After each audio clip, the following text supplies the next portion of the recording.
Howdy, Dan Williams, Survive Outdoors, and this ugly white stuff is here finally, which I can't stand, but it's perfect for the video we're going to do. I've searched high and low. I don't see a video out there that shows the actual treatment interventions for late moderate to early severe hypothermia. What do? You come across your partner in the outdoors and he's not in good shape, or you come across somebody else.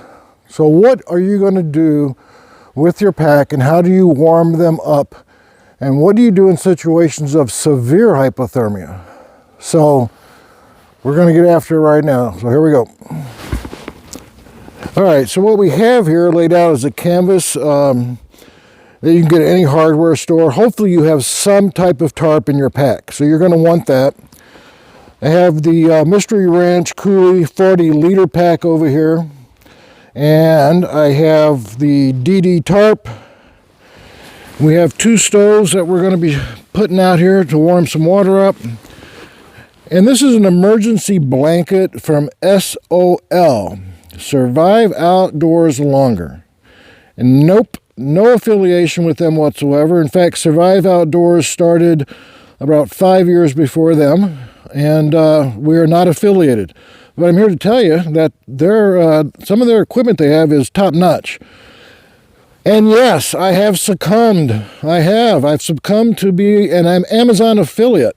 So if you want this, if you want the backpack, I'm going to have those links below. And that would be awesome.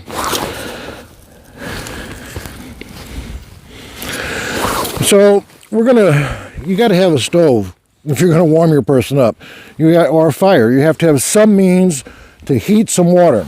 And we definitely have plenty of snow. So we're going to fill this puppy up with some snow. That's the Stanley pot, which I've talked about at great length. And then one thing I wanted to mention, this is a converter. This is a Jeebel, Jeebel camp converter. One of these 8-ounce isopropanes are going to be about 12 bucks. This is propane, 16 ounces, twice as much. Yeah, it's a little heavier to carry in the backpack.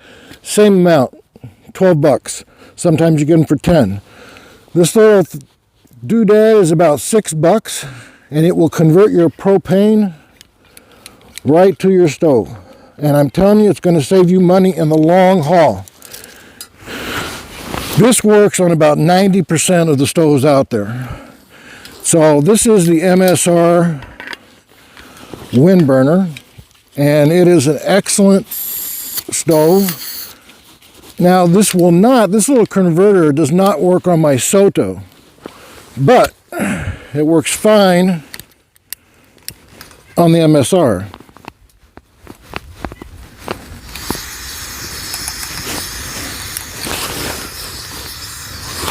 Hard to see in the daylight. So that is cooking for sure. And we're going to fill this puppy up with snow.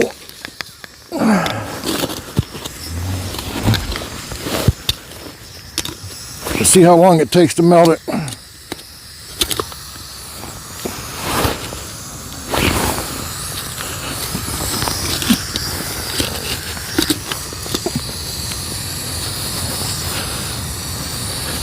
The other issue you got to be a little concerned about too is clearly you don't want this to fall. It's going to be a little top heavy, so be aware of that. You're going to treat somebody for hypothermia, and then you'll end up treating a 3rd-degree burn, so you got to be careful with that. So we'll turn the Soto stove on here.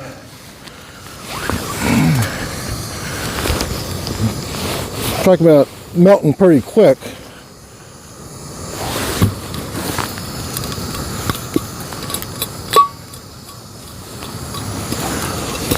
So this one we're just going to put in plain old water for the sake of time. Hopefully you'll have a creek or something nearby that you can warm up, because you may not have snow. Easily become hypothermic without having snow, for God's sakes. And we talked about in the first video, in terms of the 5 different causes of hypothermia. Talked about convection, we talked about radiation, talked about evaporation, perspiration, wind chill. So you're going to heat this water up. And then one of the things that I've addressed is the importance of carrying some plastic bags in your pack. So I'm going to turn this off. I wanted you to get the general idea of what we're doing. So carry plastic bags. You can transport water.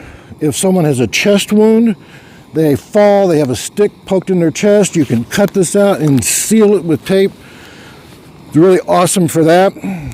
Great for just putting your lunch in, for God's sakes. But we're going to need these. This is really important to warm up our mock hypothermic victim. All right, so we have our mock hypothermic patient here. This is Justin. He was hiking, going down to get some water for camp to boil, to disinfect. He fell into the creek. So we had to take off. If someone is immersed in the water, the first thing you're going to do is you need to get their clothes off, and you need to get them dry by a fire. Imperative. So clearly we're not undressing him today. We'll have to undress him today. We have to rate this like X, but we're not doing that. So he's laying here. He's starting to shiver. He's starting to show signs of mild hypothermia. And if they're mildly hypothermic, my gosh, throw a coat on, put a blanket over him, sit him by the fire, have him drink hot chocolate, coffee, whatever. Whatever you're going to do to just be warm. Mild hypothermia, not a huge deal if you do the proper things to get them warm. However, mild hypothermia can turn into moderate. Moderate can lead into severe moderate and then to severe hypothermia. So what we're looking at in that situation is when Justin here may begin to shivering stops. That's a red flag. Shivering stops, his blood pressure is going to start to drop, pulse is going to drop. We're going to see him have slurred speech with no alcohol content. We're going to see him start to be confused. And now we're talking moderate hypothermia. And late moderate hypothermia, early severe, is when you start seeing the paradoxical undressing I talked about and terminal burrowing, where they find something and they try to dig under a log and they're undressed. So you want to basically get there before that happens. So you walk up upon Justin. He's definitely moderately hypothermic. And I've talked to you about keeping plastic bags. So we're going to take our plastic bags and we're going to fill these with water. So you fill these with warm water. Now, a word of caution. You heat this up to boiling and you put this in a plastic bag. It's not uncommon. I've seen it happen where the melts. Listen. Sandhills in January. All right. So this is warm. Now, the points of where you're going to put these on him are going to be the crotch, right in here, okay? Right in his crotch is going to be one spot. You're going to put it underneath his armpits. I would put them down by both ankles. And let me get this other one. We got someone here. And then what you're going to do is by his carotids on each side of his neck is really important. We're going to put on each side of his neck, one on each side, under each armpit, the old crotch, and we're going to take his shoes off. We're going to put it down by his ankles. Then what you want to do, those cheap emergency blankets that I do not like, if you have one, this would be the awesome time for that. Those space blankets that you can get for 99 cents at Walmart. Now this is Survive Outdoors Longer, and these that they make are fantastic. I have one in every vehicle we have, and these are much stronger, and I'll put that below in the description. These do not tear near as easily. So you're going to take that And we're going to cover him up with the bags of warm water. You could even, and after you do that, and that's going to contain some heat, you can even take, all right, come over here, camera. You can even take the tarp and use that to cover him up. Then we have,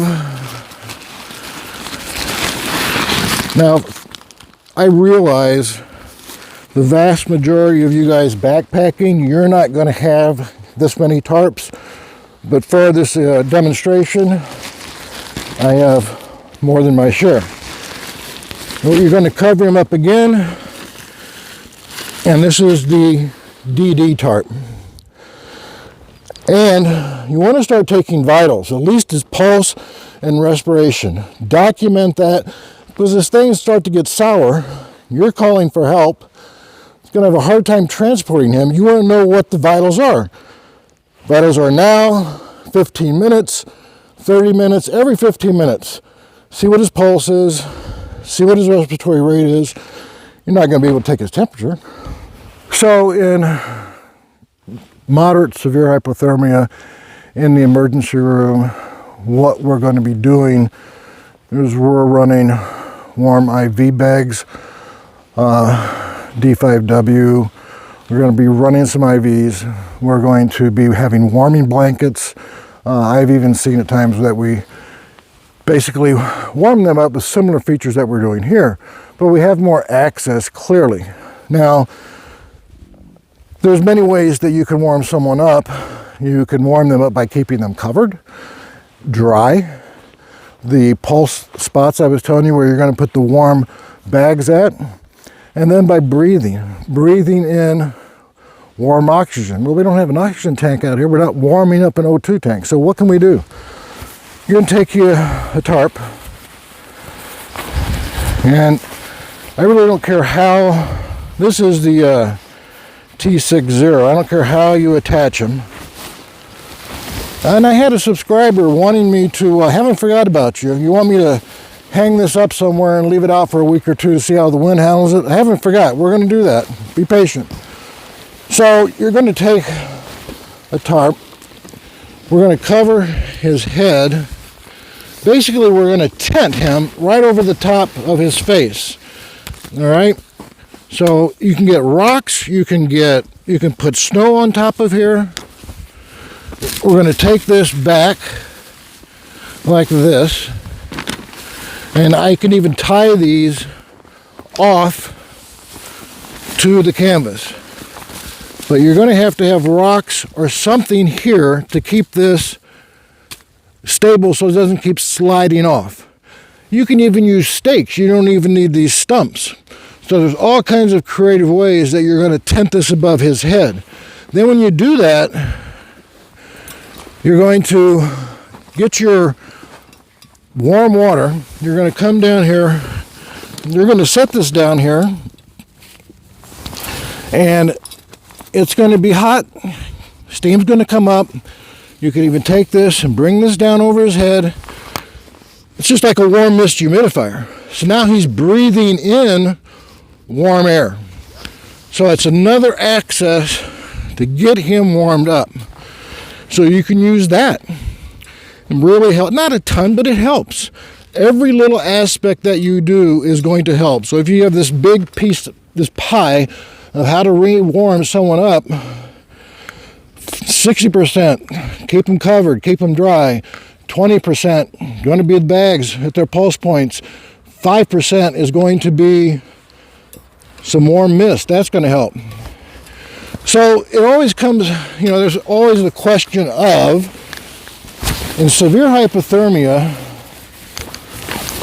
and let's say he has a cardiac arrest, what are you going to do? Because in severe hypothermia, you do not want to move the person at all if you don't have to until they come to rescue, because everything is friable.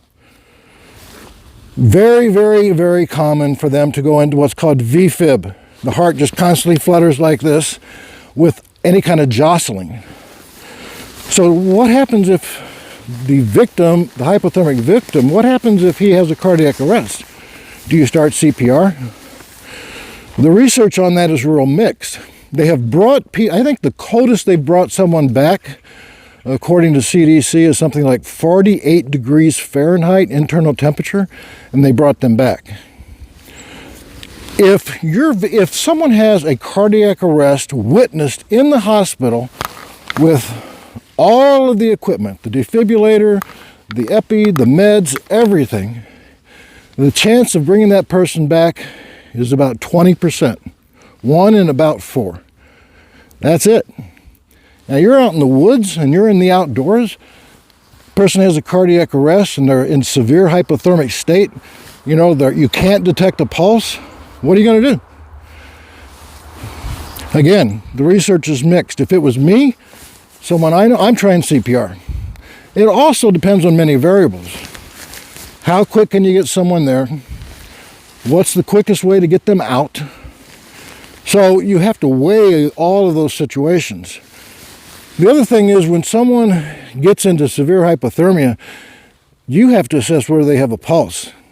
And this is very, very difficult to do. Heck, I got people that come in the clinic with a blood pressure of 80/60, and it's sometimes difficult in those situations if I'm a pulse unless I'm listening with a scope. So in hypothermic state, you got to put your ear over their mouth, see if they're in respiratory, even put your ear to their chest. So this is some basic techniques of how to warm someone up in a moderate to severe hypothermic state. Hope that helps. Hope that gives you some creative ideas. And stay warm and try to get away from all this snow unless you like it. I'd love to be heading down to Florida about now. All right, guys. Keep your eyes on the horizon, your face to the wind. Stay out of the snow. Take care.